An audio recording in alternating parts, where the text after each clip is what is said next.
Hi, I'm Eric from US Broadcast, and today we're going to be talking about how to implement routers into your live production workflow and what kind of advantages that they can give you. So we have today with us a variety of technologies from Skaarhoj, vMix, Videon, and KiloView, and we're going to mix them all together and see how we can make our lives better and do better productions by implementing a router. In this case, we're using a video hub from Blackmagic Design, but AJA also makes a compatible router called the Kumo. And I'll go through a couple of the different advantages of the different kinds of routers and the kind that we're using here today. So it's probably best to start at the beginning as to why we even are looking at this. And it came about because vMix has a limitation of 24 HD inputs. That's not inputs that you see down here. That's 24 physical, for example, SDI inputs, which can be translated to 6 4K P30 inputs or 3 12G inputs. So with 24 inputs, that's a lot. With 6, that's still manageable. But with 3, that's kind of, that can be a limitation. So Blackmagic makes a 12G router, and I was thinking if we could just bring in the 2 outputs of a router and control them upstream from vMix, that would give us a couple of different inputs. But how to coordinate vMix and the router to work together so that the outputs of the router always go where you want them to go. So basically a router is just a box where it has the one we're using today is a 16 by 16. So it can take in 16 inputs and route them to any of 16 outputs. The way that we're using it today is in a 4 by 2 configuration. So we have 4 cameras and we have 2 outputs. And what I've done is I've taken this Skaarhoj controller here and I have made it so that the different inputs here on inputs 1 through 4 select the different inputs on my router and route them to one of 2 outputs. And we'll get into the Skaarhoj configuration in a little bit, but first I want to show you the actual implementation. So there's 2 different techniques here, one for the preview row and one for the program row. So in vMix, I have inputs 1 and 2 are the outputs from the router, and then I have just some other inputs that I've created to give you an idea of other inputs. I've got a US broadcast video, I've got cats watching dominoes, and then I have 2 virtual sets. So when I punch up input 1 on the preview bus here, it is going to bring up camera 1 in the preview. And same thing with camera 2, camera 3, and camera 4. Now you'll notice when I switch between these, you see a little bit of flickering sometimes, and that's because these sources are not gen locked. And this particular model of router doesn't have a frame sync in it. And Blackmagic makes a product called a clean switch, which has frame syncs in it, so that you can switch your routers live on air without getting any kind of pesky dropped frames, which is nothing that you ever want. But since this is preview, I made it so that the input in vMix and the router switched at the same time. So when I switch, it happens immediately, and I'm going to see that flicker, but I'm also getting the input as quickly as I can. So here's camera 4. Now, we don't want that to happen on program, so when I hit the program button 1 here, it's going to create a delay between when it sends the command to the router and when it sends the command to vMix to put that input into program, so we won't catch that delay. So I'm going to hit 1, and it'll bring camera 1, so you saw it flicker over on preview, but it flickered on preview, but when it went to program, no flicker. And then here's 2, so it may have done something there, and then here's another input. So we can switch between our different inputs, and it's sending the command to the router, and then it's sending the command to vMix. Yes, there is a little bit of a delay between when we send the command and when it actually shows up on program. And if we want to eliminate that, we can again go back to gen locking our sources or using a product like the Video Hub Clean Switch, so that the frame syncs are built in and it can be switched live. But in this way, we're able to use the Skaarhoj controller to actually work around these issues of having a non-genlock source go into a non-frame synced router and still using this technology and this technique to bring say up to 16 sources into a 2-input system. So we're able to use massively more inputs, and these routers, they come in 40 input versions. So you can't make a 40 input version of vMix, not a 40 SDI input version of vMix, but a 40 by 2 router is a very easy thing to do. So in this case, I'm just taking the output out of the router into 2 NDI encoders. So I'm bringing these sources in by kiloview NDI encoders. You can see up at the top here that when this is my kiloview N3, and then this is my E1. So I'm actually using 2 different kinds of NDI encoders to bring these in.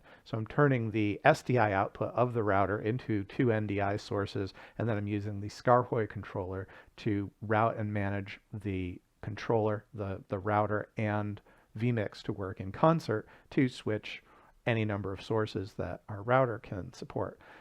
Now, when we did this, we were thinking, wow, this is pretty cool, a way to do, large numbers of HD sources, or even be able to bring in more than 3 12G sources. But this has further implications than just bringing in sources domestically. Since we've been focusing a lot on cloud implementations, I'd like to show you a little bit of how this concept can apply to the cloud as well. Because we don't want to send 40 sources to the cloud, or maybe we could, but from a convenience standpoint, it's a lot easier to send 2 SRT streams than it is to send 40 SRT streams. So again, we can use this technique where we're using a router to select between, in this case, 4 cameras, but 16, 40 cameras, depending on the router used. So we're going to use 2 Videon encoders to send the SRT up to a cloud version of vMix. And here we have the Videon interface, and we're going to be using 2 Versa streamers for sending our SRT streams up from the router to the cloud. And I'm just going to pop in here to encoder settings, and I'm going to limit it to 30 FPS. I'm not using 60 FPS up in the cloud, but we could. I have it set to a 2 meg stream, though of course we can go up to much higher numbers depending on the kind of connection that we have. Our upload speed is going to be the limiter there. Normal quality and latency, I've been getting pretty good results out of that, and so it does a better job of encoding at the expense of speed. And then we go over to the output settings, and in the output settings, I have a number of different methods of outputting. So we've got 3 different RT MPs, an HLS HTTP pull, multicast, unicast, RTSP recording, but in this case, SRT is what I want to focus on. So this is the IP address of our cloud encoder, and then this is the port that we'll be sending to, and I'm giving it a full 1,000 milliseconds of latency. 25% of the bandwidth can be used to catch up. I'm not encrypting because I don't really care. So let's take a look at our cloud instance. So here we have our vMix instance running up in the cloud, and we have our 2 SRT streams basically running the same way that we had our local NDI streams. So we have the 4 ADA cameras running into the Blackmagic router, and then the 2 outputs of the router going into the 2 Videon SRT encoders. So we're sending 2 SRT streams from wherever to the cloud, and then we're controlling it from wherever. So the controller here doesn't have to be in the same place as the router and the encoder, and therefore we can have, say, 16 cameras somewhere, and we're sending only 2 of them via a router out to the internet. So here I'm going to press input 1 on preview, and you'll see a little bit of a flicker there, and then input 2 shows up in preview, and then I'm going to hit number 4, and then camera 4 shows up. And again, we've still got that little bit of a flicker. But just like we did locally in the using the delay to avoid the flicker of non-gen locked cameras when we hit program, we do the same thing here, only we give it a little bit longer because it does take a little bit longer for the video to sort itself out and then get encoded and then up to the cloud. So when I hit input 1 here, it's going to flicker and then change over to input 1. So program, we had probably something like a 3-second delay there. So 1 1000, 2 1000, 3 1000 change. So we changed over to input number 3 there, and then here's input number 4. So you can see the SRT stream number 1, flicker, change, and then come up. And we can adjust those values up and down based on our individual experiences. Again, we could cut out some of this delay by using gen-locked sources or a clean switch router. And then in terms of SRT, we can get those sources down. I'm actually using pretty high latency buffer here in SRT so that we have a good amount of time to deal with this. Now, let me show you a little bit about how the Skaarhoj controller is set up. Now, for me, this is part of my favorite part, is figuring out how to make these things do the magic that they do. And I'm going to try to walk you through how I've configured this to work, to do its magic. So what I've done is I've loaded 2 vMix cores and a BMD Video Hub core. And if I go into Add Devices, you will see that I have a lot of different devices to pick from. Most of these are PTZs, but there's a huge number of different devices that Skaarhoj is compatible with. But in this case, I have chosen to use 2 copies of vMix. And why do I need 2 vMix cores in order to make this happen? I don't, unless I want redundancy. In this case, I just wanted a single controller that I could do this demo with without reprogramming it while I was working, so that I could control a local copy and then I could control the cloud copy. And I made it so that I can just flip a switch by hitting U1, does my sets it to my local copy, and U2 sets the controller to my cloud copy. If you've watched the previous videos where I've covered using Skaarhoj controllers to control vMix in the cloud, you can see where I've made it control 2 copies of vMix in the cloud, or latency of the local vMix copy and the cloud copy at the same time. But in this case, I just wanted to control the local copy and then later on in the demo the cloud copy. And you can think of that as, it's basically just 2 different controllers.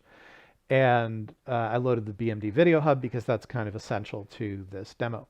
And what I'm going to do is I'm going to open up the 4 inputs in Program and Preview to give you a little bit of explanation as to how they work. I'm going to turn off some of the extra states so as to start off easy.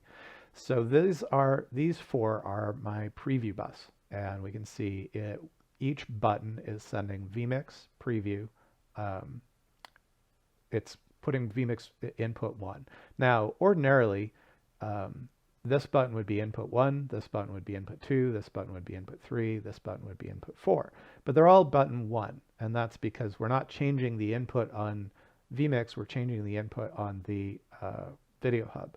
So the actual input stays the same on vMix, it's input 1, and what changes here is the router input. So we're changing the router's input 1 to output 1, input 2 to output 1, input 3 to output 1, input 4 to output 1.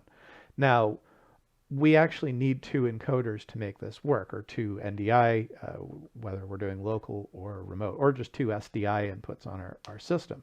And that's because if we want to do a transition between 2 SDI cameras or do picture-in-picture, we need both of those inputs at the same time, and we need to be able to change preview while program stays solid, because if you remember, you saw some of that flickering. We want to make sure that we can do any kind of changes without the end viewer seeing that. So what we have to do here is, part of the fun part is I've added another sort of state. And in this state, this is controlling the second output. So what we just talked about is on the left here, called out1, and that's where we went through, is sending the 2 commands of vMix input 1, input 1, input 1, inputs 1, 2, 3, 4. On the right here, this is slightly different. Same set of commands to the BMD router, input 1, input 2, input 3, input 4, but instead, it's selecting vMix input 2. Now, what we've done, I'll give you the simplest explanation, is that when you hit cut, it changes the state. So state changes right here where it says state 1. So when I hit cut in state 0, which is out 1, it changes it to state 2. So it's ping-ponging back and forth between these two states as I hit cut. Auto's the same thing. So if I hit auto, it's going to do a transition between my two SDI inputs, which I have routed. Well, let me do preview. To which I have routed these different inputs. So again, it's ping-ponging back and forth as I transition between these. Now this is the preview bus. If you remember, we did something slightly different on program. And again, this plays into, needing those two inputs and those two states to work with. So again, it's bouncing back and forth between these. But in state 0, when I hit program button 1, it's going to send a command to the video hub of sending input 1 to output 1. And then it's going to wait 1.5 seconds. It's wait x times 10, a tenth of a second, so 15 of those, 1.5 seconds. And then it's going to set the active source on the program to input 1. And this is the same, roughly the same set of commands as the preview bus, except for there's a delay in it, and that delay actually varies from input to input because I found different sources needed to wait longer, and I was able to configure those on an input by input basis to wait for that to happen. So that's what we did with program, and that let us we can make as many of these as we want.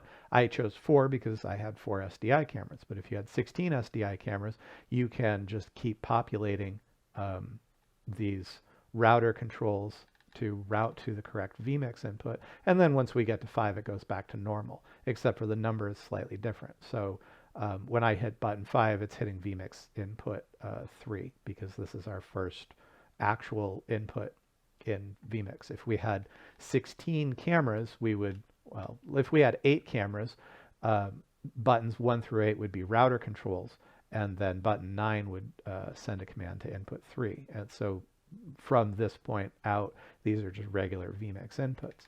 Now, I also set this to run the cloud setup as well. So I'm going to add the cloud states in so you can see those. So in the cloud state, here, I'll add this. And I'm going to add my U1 and U2 just to show you how I switch between different functions. So these left 2 are my local states for switching between my NDI sources, and these 2 are my cloud states for switching between my SRT sources. So here we have, again, sending the command, but then you see that this is vMix 2. And vMix 2, if we go all the way to the bottom here, vMix 2 is my cloud source. You may already be familiar with this IP address. This is the IP address of my video hub, my local vMix, and then this is the IP address of the controller itself. So as you can see, it looks like it gets pretty complicated, but since we've gone through it in a fairly simple and straightforward fashion, you can see that these left 2 are the U1 settings. So if I bring up U1 and U2,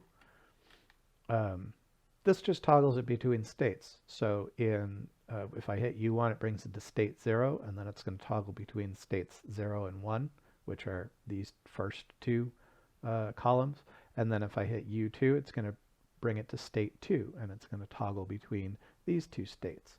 So that is how you can set up an AirFly, or really any Skaarhoj controller, to work with a copy of vMix and a router in conjunction to bring in a lot of inputs into a system that doesn't have a lot of inputs. And conversely, the same thing is true if you don't want to send 40 SRT sources up to the cloud. You can use this to bring 40 cameras to 2 SRT encoders, and you could even take this concept and expand upon it if you wanted to have 2 RTMP streams, or 2 ME buses. There's a lot that we can use this concept to expand upon. I hope you've enjoyed this as much as I have. The technologies that we have here working together in concert to do different ways of production remotely and locally, and bringing in different cameras and using large numbers of inputs is a really fascinating use case for me. So if you're interested in exploring that, please don't hesitate to reach out to us. Our website is usbroadcast.co, and I am Eric at usbroadcast.co. Hope to hear from you. Thanks for watching.